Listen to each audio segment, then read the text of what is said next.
The desert wind slid softly across RASA's small workshop, carrying with it the scent of dust and sunlight. Today, she chose threads the color of ancient stories, gold like desert dawn, deep black like the Nile at night, and turquoise like the jewels of forgotten queens. She whispered the name of her destination, Egypt, the land where sand remembers everything. As she prepared her loom, she thought of how both Iran and Egypt were shaped by rivers, the Nile, long and eternal, and the Zayandarud or the Karun, flowing through Persian cities. Two civilizations rising from two rivers, two cultures born from water in the heart of dry lands. RASA picked up a golden thread and began weaving a small pyramid motif into her kilim. Strong, silent, eternal, just like the stepped palaces of Persepolis that stood proudly in her homeland. Around the pyramid, she added turquoise diamonds, a color treasured by ancient Egyptians and lovingly used in Persian jewelry and tiles for centuries.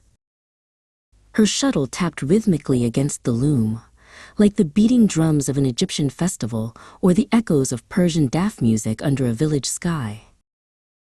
She imagined scribes carving hieroglyphs on temple walls and Persian poets writing verses in flowing nostalgic script, two different writing systems, yet both born from the desire to preserve wisdom.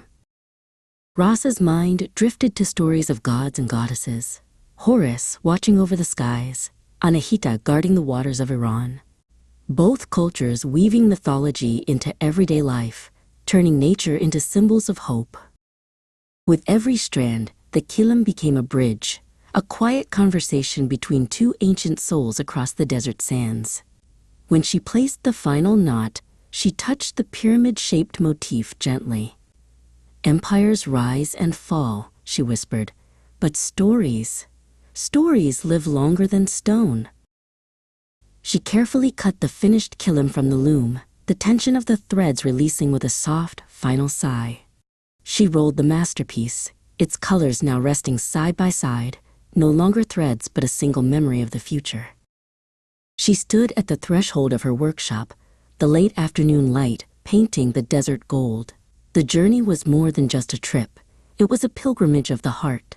The desert stretched before her, vast and silent, waiting for her offering.